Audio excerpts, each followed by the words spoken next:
사도행전 21장 17절에서 26절까지의 말씀 함께 읽겠습니다.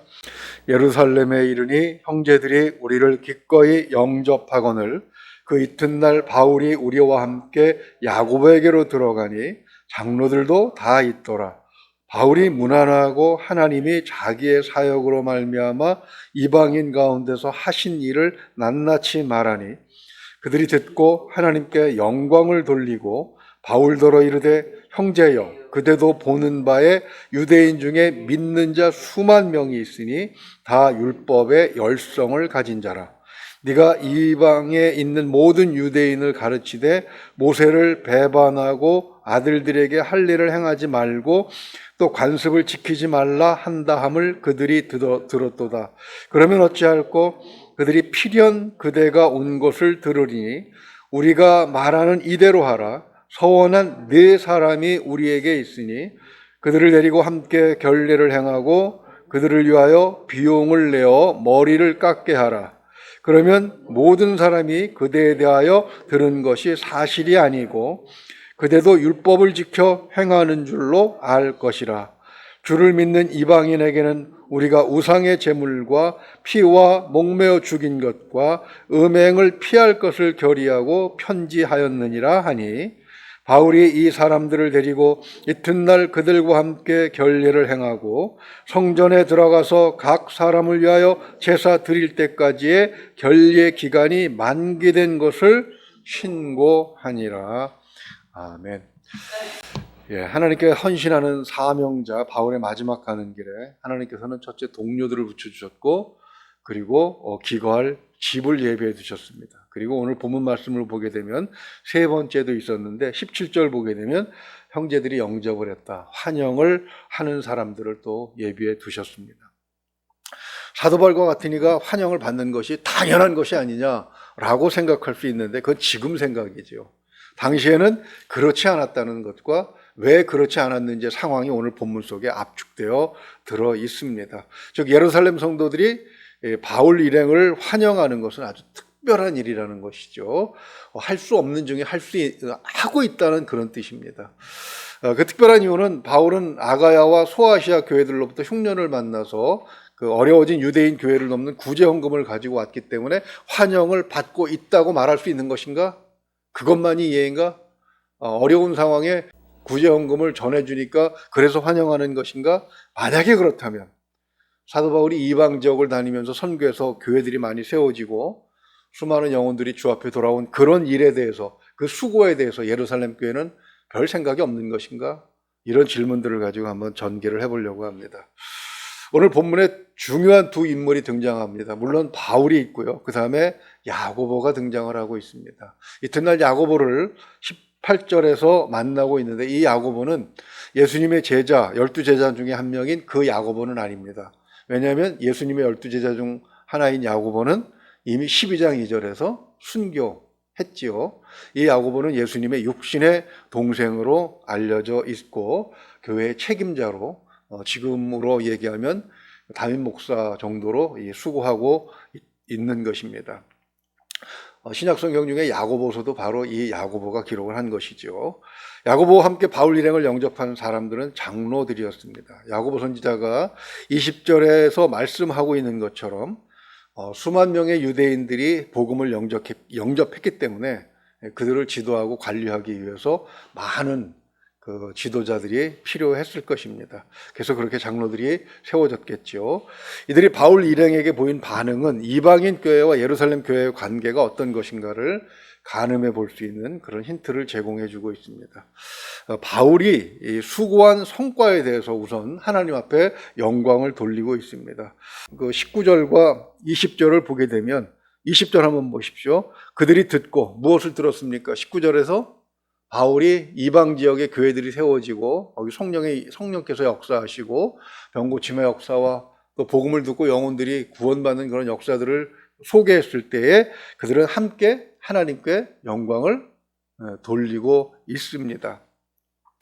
즉 다시 말해서 바울이 모금을 해갖고 와서 구제연금을 전해주었기 때문에 환영하는 것이 아니고 하나님의 교회가 확장되고 있는 것, 그리고 그 일에 대한 수고를 지금 인정해 주고 있는 것입니다. 또한 예루살렘 지도자들을 만나는 바울의 마음도 로마서 15장 27절을 보게 되면 그대로 나타나 있습니다. 저희가 기뻐서 하였거니와 연부한 사람들의 이야기입니다. 또한 저희는 그들에게 빚진 자니 만일 이방인들이 그들의 영적인 것을 나누어 가졌으면 육적인 것으로 그들을 섬기는 것이 마땅하니라. 그러니까 구제 헌금을 모아서 가지고 갈 때 영적인 것에 빚을 졌기 때문에 육적인 것으로 갚을 수 있다면 그것도 기쁘게 지금 여기고 있다는 것이죠. 바로 거기에 예루살렘으로 구제헌금을 가져온 그 사람들이 굳이 목에 힘을 주거나 잘난 척할 필요가 없는 것이죠. 로마서 15장 25절을 보게 되면 바로 예루살렘으로 들어오는 이때 바울의 마음이 그대로 표현되어 있습니다. 성도를 섬기는 일로 예루살렘에 간다. 이렇게 표현을 하고 있습니다. 빚을 갚음에 있어서 또 그 기쁨으로 가고 있기 때문에 거기에 우월감이나 또는 비굴함 같은 것이 자리 잡을 이유가 없다는 것이죠. 이 구제헌금과 관련해서 조금 더 살펴보면은요, 이방인 교회와 예루살렘 교회는 서로에게 있는 것을 필요한 자에게 나누어 주는 그런 관계 속에 있는 것을 볼 수가 있습니다. 구약 성경을 보게 되면 이러한 관계는 어떤 관계 속에서 이루어지냐면 가장 보편적인 관계가 형제 간에 이루어집니다. 그러니까 형제가 굶주렸을 때 물질이 4개 있으면 가서 도와주고, 형제가 영적으로 타락했을 때 이 율법에 능통하고 좀 하나님 앞에 헌신하는 자들은 또 가서 바로 그렇게 깨우쳐주고 이렇게 세워주고 하는 이 관계는 바로 형제 자매가 할 수 있는 그런 관계였습니다. 즉 다시 말해서 바울과 지금 예루살렘 교회 지도자들 사이에 형성된 공감대는 이방인의 교회들이 이제 예루살렘의 교회들과 마찬가지로 형제가 되었다. 한 가족이 되었다. 이렇게 생각을 하고 있는 것이죠. 그렇기 때문에 바울의 사역에 대해서 예루살렘 교회들이 인정한 것은 가족이 확장되었다. 우리 결혼식 있고 그러면은 다들 기뻐해 주지 않습니까? 왜요? 식구가 들어오고 또 결혼하면 그것으로 끝납니까? 거기서 또 자녀들이 탄생할 것이고 가족이 확대되는 그런 기쁨들. 이거 지금 우리가 뭘 잘못하고 있는 게 아닌가 싶어요. 젊은 아이들이 결혼도 못하고 그리고 아이들도 마음대로 못 낳고 있는 이런 상황은 우리가 지금 깨닫고 어떻게 개선할 방향들을 찾아서 좀 나아가야 되지 않을까 싶습니다. 이 젊은이들을 이렇게 홀대해가지고 나중에 어떻게 하자는 건지 제가 정말 잘 모르겠습니다. 아무튼 그렇게 가족이 늘어난 것에 대해서 감사하고 있음을 우리는 이 전반적인 분위기에서 깨달을 수 있는 것이죠. 즉 성도는 하나님 안에서 민족, 국적 이런 걸 떠나서 모두가 한 가족인 것입니다. 우리는 선교사들의 사역에 대해서 보고받을 때가 있습니다. 매번 같은 보고를 하는 경우도 있고 좀 색다르더라도 사실은 거기서 거기입니다. 사람 하나가 변화되는데 한 지역에 있는데 그리스도의 복음으로 변화되는데 그게 1, 2년 사이에 되겠습니까? 그게 10년, 20년 사이에 되겠습니까? 그런 수고를 하는 자들에게 우리는 격려를 아끼지 말아야 할 것입니다. 일단 여기서 보는 것이 격려를 그렇게 했고, 그 다음에 두 번째로 중요한 것은 서로의 차이를 인정했다는 것입니다. 그것이 19절에서 26절까지의 핵심입니다. 예루살렘 교회 지도자들은 19절 하반절을 보게 되면 이방 가운데서 하신 일들을 낱낱이 듣습니다. 그죠? 즉 수많은 사람들이 복음을 영접했지만 그들의 습성이 있고, 또 예루살렘에 있는 수많은 사람들도 주님을 영접했지만 그들이 유대교에서 지켰던 율법들을 또 못 벗어 던지고 있다는 사실을 계속해서 이야기하고 있는 것이죠. 자, 그러면 이 두 개의 차이를 어떻게 접촉을 시킬 것인가? 이 서로 다른 것들을 어떻게 하나가 되게 할 것인가? 24절에서 보면 그들을 데리고 함께 결례를 행하고, 즉 사도 바울이 이방 교회에는 요구하지 않았던 그런 것들을 예루살렘에 와서는 준비를 해뒀다가 그것을 행하라고 하고 있는 것입니다. 이것은 예루살렘 교회와 사도 바울이 다른 교리를 가지고 있기 때문에 그런 것은 아니죠. 25절 말씀을 보십시오. 25절만 한번 읽겠습니다. 주를 믿는 이방인에게는 우리가 우상의 제물과 피와 목매어 죽인 것과 음행을 피할 것을 결의하고 편지하였느니라.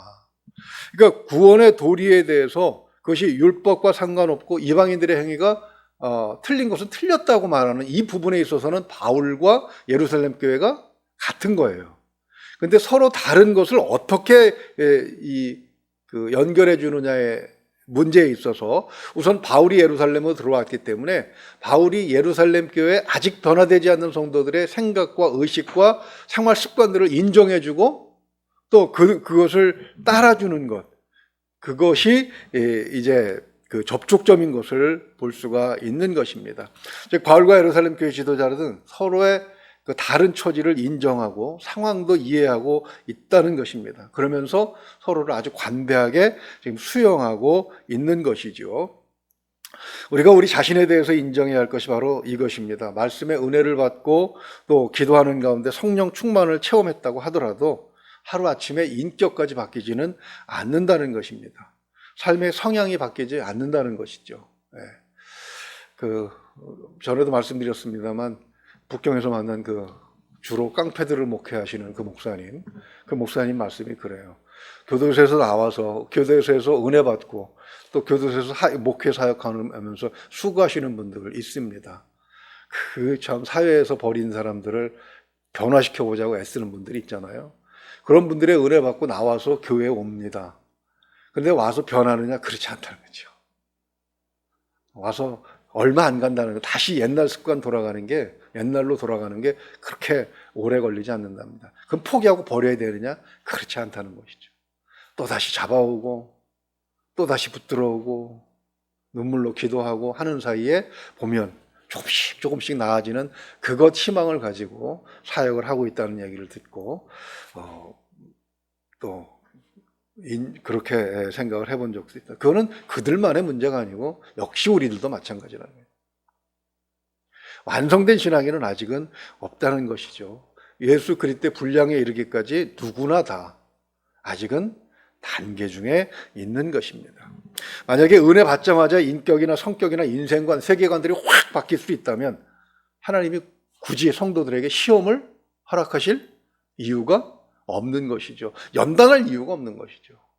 마치 광산에서 철광석을 캐냈는데 캐내자마자 이것이 고품질의 고강도 철광이라면 뭐하러 용광로가 필요하겠습니까? 그것을 용광로에다 집어넣고 거기서 쇳물 뽑아내고 불순물 제거하고 그래도 안 되면 또 그 뜨겁게 달펴서 망치로 두들기고 그렇게 해서 제대로 된 제품이 하나 나오는 거 아니겠습니까? 바로 성도, 영적 성숙이 그렇다는 것입니다. 이스라엘이 애굽에서 해방되고 나서 광야에 몇 년 있었습니까? 해방되자마자 그들의 인격이 변하고 하나님께서 원하시는 수준에 그냥 바로 올라섰다면 광야 40년이 필요 없었겠죠. 광야 40년 동안 그렇게 그들을 바꾸시고 그렇게 애를 쓰셨어도 들어가서 또 변하는 것이 원래로 돌아가는 것이 바로 인간의 속성이기 때문에 우리는 바로 그런 면들을 인정을 해줘야 되는 것이고 이 바울과 예루살렘 교회 지도자들이 성숙해 있다고 하는 것이 여기에서 드러나는 것입니다. 서로 다름을 인정하고 그것은 시간의 문제고 또 하나님의 일이라고 하는 것을 그들은 믿고 있기 때문에 자신들은 서로의 차이를 인정하고 있는 것이죠. 바울이 27절을 보게 되면 오늘 본문 내일 보게 될 27절을 보게 되면 계속 성장에 대한 그 이야기를 하게 될 것입니다. 아무튼 유대교에 개종한 초대 예루살렘 교회 성도들이 여전히 율법을 자랑하는 것, 그것도 이상하게 여길 필요가 없는 것이죠. 이제 막 성도들이 세속적인 것을 버리지 못하고 교회에 와서도 신앙생활 하면서도 큰 차이를 보지 않는 것 때문에 우리가 굳이 그것을 이상하게 볼 이유가 없는 것과 마찬가지입니다. 그래서 로마서 12장 2절을 보게 되면 사도 바울이 로마에 있는 교회들에게 간곡히 당부하는 말이 있습니다. 너희는 이 세대를 본받지 말고 오직 마음을 새롭게 함으로 변화를 받아 하나님의 선하시고 기뻐하시고 온전하신 뜻이 무엇인지 분별하도록 하라. 예수 믿자마자 분별했다면 이런 이야기를 할 필요가 없는 것이죠. 사도 바울은 예루살렘 교회가 이방인 교회의 성향을 이해하는 것 같은 이유로 유대인들의 미성숙한 부분을 인정하고 받아들이고 있습니다.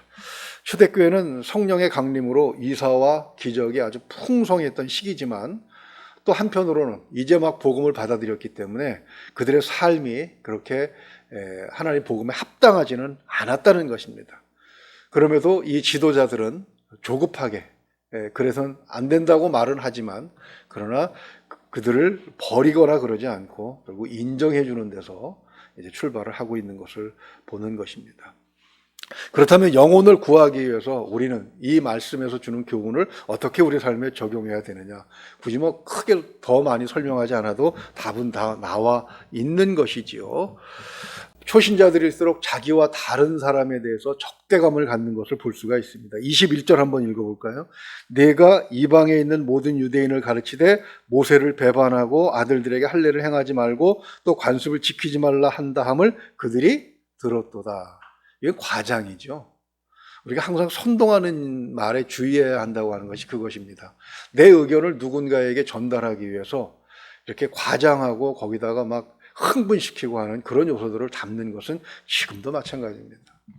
가끔 그 핸드폰으로 그 카톡이나 문자로 교회들이나 어떤 목사님들이 이렇게 보내오는 그 메시지를 보게 되면 막 피를 끓게 하는 그런 내용들로 되어 있습니다.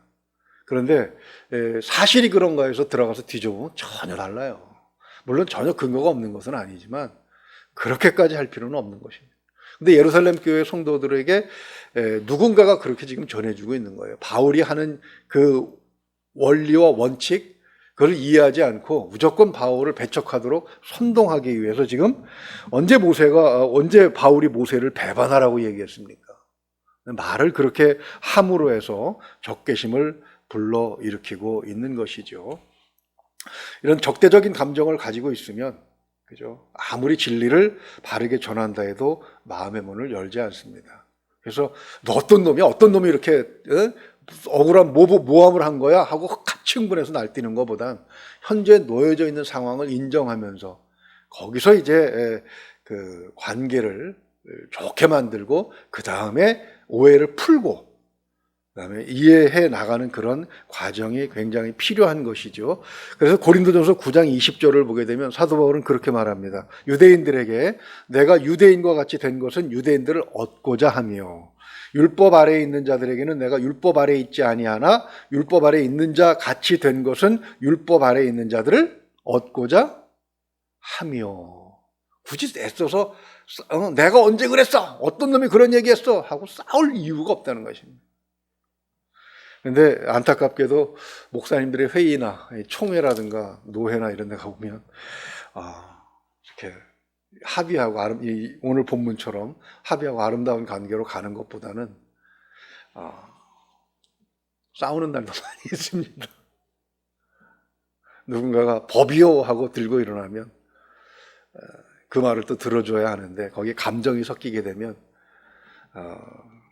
그 흥분된 분위기를 가라앉히는데 아주 노숙한 분들이 나서서 상당히 애를 쓰는 것을 보았습니다. 아무튼 이방인들은 비록 언젠가는 버려야 할 관습이지만 또 율법 속에서 살아온 유대인 성도들도 언젠가는 관습에 불과한 이 행위들을 버려야 할 것입니다. 다만 우리가 결론을 내려야 하는 것은 단번에 그렇게 되지는 않는다. 빨리 버릴수록 유리하죠. 늦게 버릴수록 하나님께서 허락하시는 연단을 많이 받아야 하는 것입니다.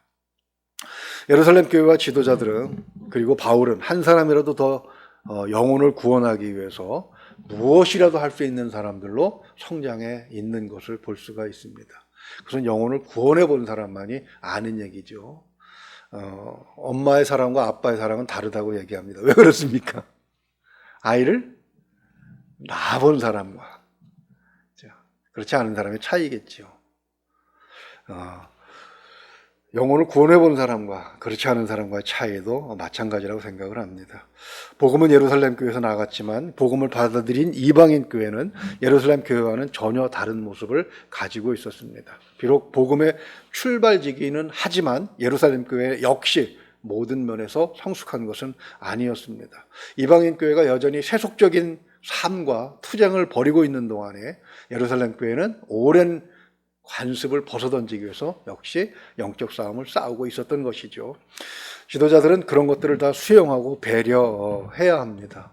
지도자들이 영적으로 성숙해야 하는 이유가 바로 여기에 있는 것이죠. 그리고 그렇게 할 수 있었던 것은 서로가 한 가족이라는 의식이 있었기 때문입니다.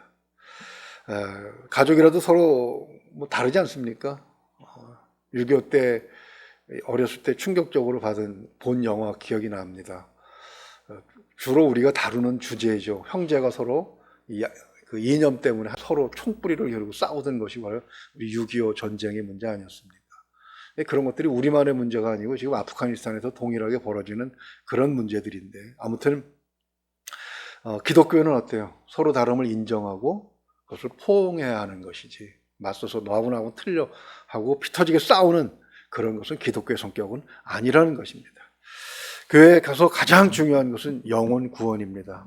예수 그리스도 하나님의 아들은 우리의 영혼을 구원하시기 위해서 하나님 하늘의 보좌를 버리셨을 뿐만 아니라 우리 대신 십자가의 고난도 그리고 죽음도 사양하지 않으셨습니다. 우리가 예수 그리스도의 마음을 품어야 되는 이유가 바로 여기에 있는 것이죠. 이런 마음으로 우리와 다른 사람들을 이해하고 인정하고 포옹할 수 있는 그런 삶이 되기를 주님의 이름으로 축원을 드립니다. 기도하겠습니다. 은혜로우신 우리 아버지 하나님, 우린 참 서로 다른 많은 것들을 가지고 있습니다. 하나님, 서로를 인정할 때는 평화가 있고 그리고 거기에 행복이 있지만 그 다르다는 것 때문에 서로를 미워하고 증오할 때는 거기에 싸움이 있고 전쟁이 있고 갈등이 있고 그리고 분열이 있을 뿐임을 말씀을 통해서 우리가 다시 한번 확인합니다. 하나님, 우리에게 넓은 마음을 허락하여 주시옵소서. 아이를 바라보는 마음으로 소신자를 바라볼 수 있게 하시고, 비록 오랫동안 신앙생활을 했지만 여전히 변화되지 못한 모습도 받아들일 수 있는 그런 성숙함을 허락하여 주시옵소서. 그 가운데 우리 또한 우리에게 부족한, 아직 모자란, 아직 성숙하지 못한 부분이 있으면 깨닫게 하시고 위에서 기도하며 하나님 말씀에 순종할 수 있는 그런 영적 성숙함을 허락하여 주시옵소서. 믿고 의지하며 우리 주 예수 그리스도 이름으로 기도하옵나이다. 아멘.